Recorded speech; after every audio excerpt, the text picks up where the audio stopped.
Hello കൂട്ടുകാരെ, നന്മ വീഡിയോയിലേക്ക് എല്ലാ കൂട്ടുകാർക്കും സ്വാഗതം. ഇന്ന് ഞാൻ പോകുന്നത് അമ്മായിയുടെ വീട്ടിലേക്കാണ്. കുറേ നാളായി, അതായത് കുറേ വർഷങ്ങളായി ഞാൻ പോയിട്ട് അവിടേക്ക്. അപ്പോൾ അമ്മായി ഇങ്ങോട്ട് വരാറുണ്ട്, വീട്ടിലേക്ക് പോകാറുണ്ട്. പക്ഷെ ഞാൻ അങ്ങോട്ട് കുറേ നാളുകളായിട്ട് പോയിട്ട്. കൂടെ അമ്മായിയുടെ ഒരു അമ്മായിയുടെ മോള് സ്നേഹ, അവളും ഉണ്ട് കൂടെ. അപ്പോൾ ഞാൻ ഷോപ്പിൽ പോയി വന്ന ഇടയിലാണ്, ഒരു 2:30 നേരത്താണ് ഞാൻ അങ്ങോട്ട് പോയത്. ഒരു 15-20 മിനിറ്റ് നടക്കാണ്ട് അങ്ങോട്ട്. ഓട്ടോന് പോകാമെന്ന് വിചാരിച്ച്. അപ്പോൾ ഞങ്ങൾ പിന്നെ 2 പേരും കൂടി നടന്നു.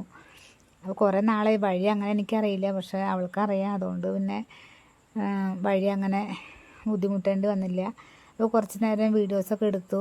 അങ്ങനെ പെട്ടെന്ന് തന്നെ ഇവിടെ എത്തി. എന്താണ്, അമ്മായിയുടെ മോളുടെ വീടാണത്. പിന്നെ ഇപ്പുറത്താണ് അമ്മായി മാമൻ്റെയും വീട്. അപ്പോൾ നമുക്ക് ആദ്യം അങ്ങോട്ട് പോവാം കേട്ടോ. അപ്പോൾ മാമൻ ഇവിടെ നല്ല കളക്കിലാണ്, ഓരോ ചെടികളും അങ്ങനെ ഓരോന്നൊക്കെ മുളകും തൈ അങ്ങനെ നടുകയാണ്.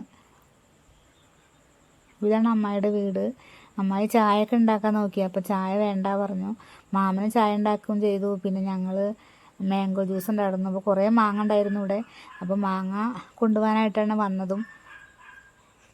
അപ്പോൾ മാംഗോ ജ്യൂസൊക്കെ കുടിച്ചിട്ടാ അതിൻ്റെ ഇടയിൽ. അപ്പോൾ സ്നേഹത കുടിക്കണു, ഞാൻ കുടിക്കാൻ പോണേ ഉള്ളൂ. ചായ വേണ്ട പറഞ്ഞു, ചൂടല്ലേ. അമ്മായി ഓരോ തമാശയൊക്കെ പറഞ്ഞിട്ട് ഓരോന്നും പറഞ്ഞിങ്ങനെ ചിരിക്കുന്നുണ്ട് കേട്ടോ. അപ്പോൾ കുറച്ച് നേരമായി തുടങ്ങിയിട്ട്. ഞങ്ങൾ ഇടയ്ക്കിടയ്ക്ക് കാണാറുണ്ട്, പിന്നെ കടയിലേക്ക് വരാറുണ്ട്. പക്ഷേ ഇങ്ങോട്ട് അങ്ങനെ വരാറില്ല. പിന്നെ ടൈമും കിട്ടാറില്ല.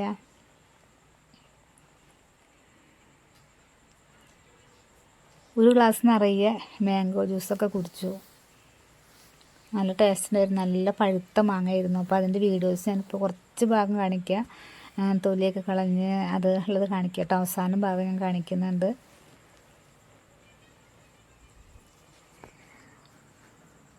പിന്നെ ഞാൻ അങ്ങോട്ട് പോകുമ്പോൾ ഓട്ടോയിലാണ് പോണത്.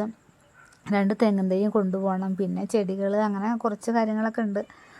മാങ്ങ ഒരു സഞ്ചി അങ്ങനെ ആക്കി വെച്ചിട്ടുണ്ടായിരുന്നു. അപ്പോൾ ഞാൻ സ്നേഹം കൂടി അത് പകുതിയും ആക്കിയിട്ടാണ് ഞങ്ങൾ എടുത്തത്. അവിടെ ഒരുപാട് ചെടികൾ, വാഴ, പിന്നെ വഴുതന തൈ, കറ്റർവാഴ, പിന്നെ എന്തൊക്കെ കുറേ ചെടികളൊക്കെ ഉണ്ടായിരുന്നു കേട്ടോ. അങ്ങനെ ഞാനൊന്നും അധികം എടുത്തില്ല. കറ്റർവാഴ 2 തൈ പറിച്ചു. പിന്നെ മാങ്ങ, അതേപോലെ 2 തെങ്ങൻ തൈ, അതൊക്കെയാണ് എടുത്തത്. ഇതാണ് വീട്. അപ്പോൾ ഇനി മാമൻ്റെ മോളുടെ വീട് കണ്ട സൂപ്പറാണ്, അടിപൊളി വീടാണ് കേട്ടോ.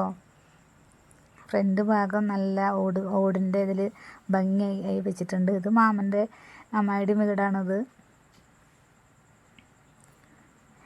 അങ്ങനെ സമയം പോയത് അറിഞ്ഞില്ല. അപ്പോഴേക്കും മാമനത് തെങ്ങിൻ തൈ ഞങ്ങൾക്ക് കൊണ്ടുപോകാൻ വേണ്ടിയിട്ട് അതാ റെഡി ആക്കുന്നുണ്ട്. സ്നേഹ അതിൻ്റെ ഇടയിൽ ഓരോ ചെടികളൊക്കെ പറിക്കുന്നുണ്ട്. അവൾക്ക് വേണ്ട ചെടികളൊക്കെ അവളും ആക്കുന്നുണ്ട്. മാമൻ പിന്നെ നല്ല വൃത്തിയാക്കിയിട്ട് നല്ല ഇതിൽ കെട്ടിയിട്ടുണ്ട് കേട്ടോ. പണ്ടത്തെ ആളുകൾക്കാണ് അറിയുക നല്ല വൃത്തിയിൽ കെട്ടാനൊക്കെ അറിയാം. നമ്മളൊക്കെ ആണെങ്കിൽ ഓട്ടോ വരുമ്പോൾ വേഗം അതിലുണ്ട് വെക്കില്ല ചെയ്യുക. 2 കവറൊക്കെ എടുത്ത് അതിലേക്ക് ഇറക്കി വെച്ച് നേരെ വൃത്തിയായി കെട്ടി തന്നു കേട്ടോ. അങ്ങനെ ഓരോ പഴയ കാര്യങ്ങളൊക്കെ പറഞ്ഞിട്ട് സമയം പോയത് അറിഞ്ഞില്ല. അമ്മായി വീണ്ടും വഴുതന തൈ, മുളകും തൈ എന്നൊക്കെ പറഞ്ഞിട്ട് വീണ്ടും പൊട്ടിച്ചു കൊണ്ടിട്ടുണ്ട്. അതിനിടയിൽ പേരയ്ക്ക തൈ അങ്ങനെയൊക്കെ കൊടുന്നു. പേരക്ക തൈയൊക്കെ നിറയെ ഉണ്ടായിരുന്നു. അവിടെ ഉണ്ടായിട്ട് താഴത്ത് വീണ് മുളച്ച തൈകളാണ് ഉണ്ടായിരുന്നത്. അങ്ങനെ ഞാൻ വീട്ടിലെത്തിയിട്ട് ഓട്ടോനൊക്കെ പോയിട്ട് വീട്ടിലെത്തിയിട്ട് ഇതാണ് അമ്മായിയുടെ വീട്ടിൽ നിന്ന് കൊടുന്ന മാങ്ങ. അടിച്ച് പൊളിച്ച് നല്ല മാങ്ങയായിരുന്നു. തൊലിയൊക്കെ കളഞ്ഞ് മോള് തൊലിയൊക്കെ കളഞ്ഞൊന്ന് കട്ട് ചെയ്ത് തന്നു കേട്ടോ. അപ്പോൾ മാങ്ങ കാണിച്ചു തരാം. നിങ്ങൾക്ക് കണ്ടാൽ തന്നെ വായിൽ വെള്ളം വരും. നോക്കി നോക്കുക, അത്രയും ടേസ്റ്റ്. അതുപോലെ കളറ് നല്ല മഞ്ഞ കളറിൽ കണ്ടോ. ഇഷ്ടമായില്ല നിങ്ങൾക്ക്? ഇനി ഞാൻ മാങ്ങക്കറി വെക്കണം, ജ്യൂസ് അടിക്കണം, കുറേ പണികളുണ്ട് കേട്ടോ. ഓക്കെ, ബൈ കൂട്ടുകാരെ, നാളെ വീണ്ടും വരാം.